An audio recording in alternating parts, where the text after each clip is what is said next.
Welcome back to another 100 Essential Movies You've Got to Check Out.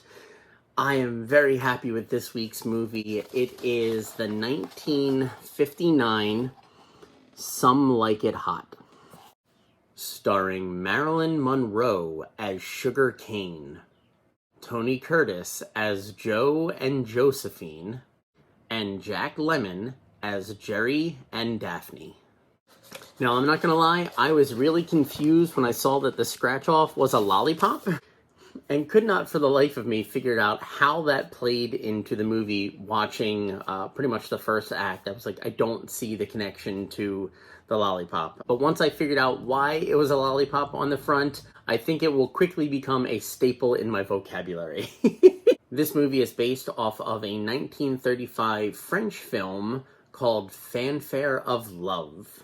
It's about two musicians, Joe and Jerry, who have to dress in drag in order to escape the mob.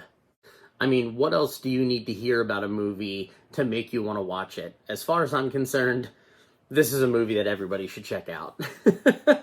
One of the things that I found really interesting about this film is during the time of its filming, there was a thing in place called the Hays Code, Hays Code. It was a set of rules that determined what could or could not be in American films. And in many ways, it stifled the American film industry for a while because people had to make sure that they were adhering to these guidelines set in place by the Hays Code. And that's where this movie comes into play. This film was produced without the approval of the Hays Code, because it played with the idea of cross-dressing and being gay. Which, in all honesty, yeah, cross-dressing is a big part of the storyline of this, but I would say that the playing with the idea of being gay is really only a very, very small part of the film towards the end, and I don't think it actually confirms one way or another if that actually is the preference of one of the characters. The Hays Code had been gradually weakening throughout the 1950s due to more social tolerance of those taboo topics. Even though the Hays Code was still officially enforced until the mid-1960s, the overwhelming success of Some Like It Hot, many people consider to be one of the final nails in the coffin for the Hays Code. So that, I think, is incredibly awesome. So let's get into a plot crunch of this movie.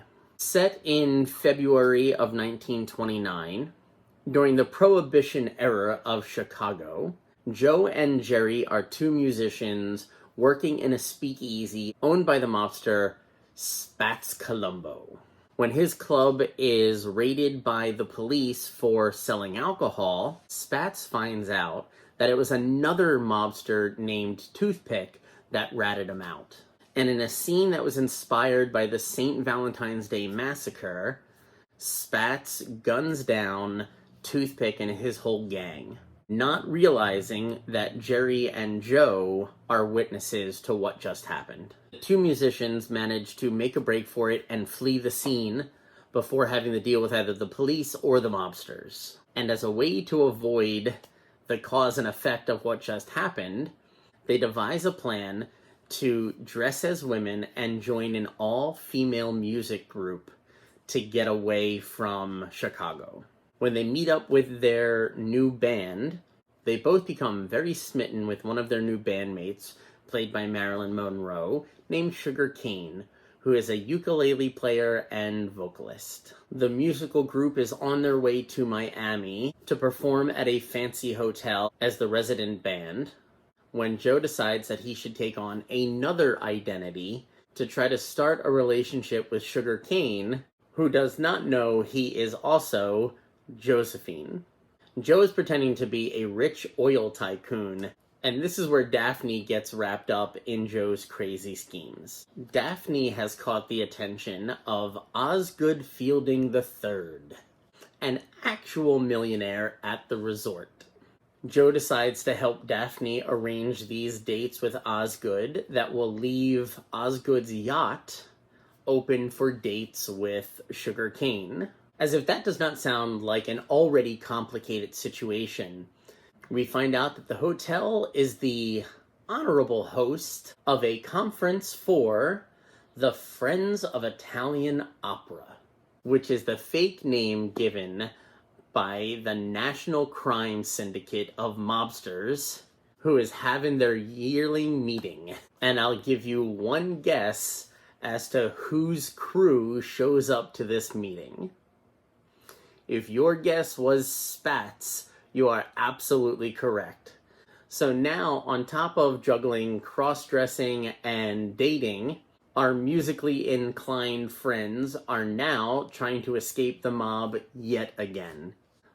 I've got to admit, I think I loved this movie from the very beginning to the very end. And I really enjoyed the last scene of the movie. I don't want to spoil that for anybody, but I do highly suggest that this is one of the movies that you check out. The one other thing that I do want to go over before we get to the scratching is the reason for the lollipop. It has to do with a phrase that Sugar Cane uses a handful of times in this movie, referring to when she gets the short end of the stick, or whenever she feels like she's been cheated out of something. And the phrase that she uses is, "I'm tired of getting the fuzzy end of the lollipop." And I'm not quite sure, but I think I really enjoy that phrase. I don't know why, but there's just something about that phrase that makes me really happy. So I'm going to try to make it a point to add that into my repertoire of witty phrases. With that being said, let's get to the scratching and find out what next week's movie is going to be. So I'm curious if behind this is a fuzzy lollipop or maybe something music related. Let's find out and see. Kind of hoping it's not a fuzzy lollipop, because that would be kind of gross.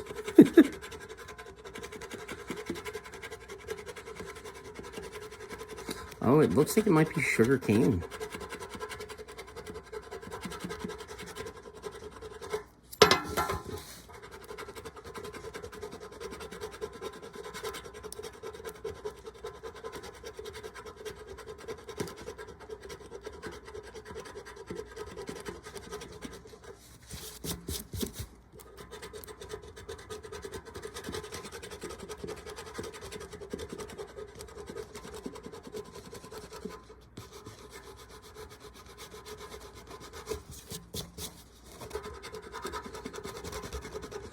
And there we have the scratching of Some Like It Hot from 1959. All right, so that is the scratching off of Some Like It Hot. Next week, we're going to be doing North by Northwest, which is something I may have heard of only in directions. I don't know if I know anything about it as a movie. I guess I'll find that out over the next couple of days. I'm sure you guys have noticed my hair is a little nicer than it has been. I got together with Chelsea last night, and she did my hair and the kids' hair as well. Because I will be starting work next week, I am so excited. I can't wait. So what does that mean for us, and will it affect these videos? It means that hopefully I will have some more money to do some more cool things, like getting more merch done. I'll be placing orders for more stickers soon, and hopefully getting the Frankie pin made up in the next month or two.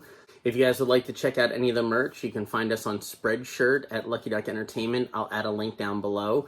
And you can always contact us pretty much anywhere, Facebook, Instagram, email, even here on YouTube if you want to pick up pins or stickers or anything like that.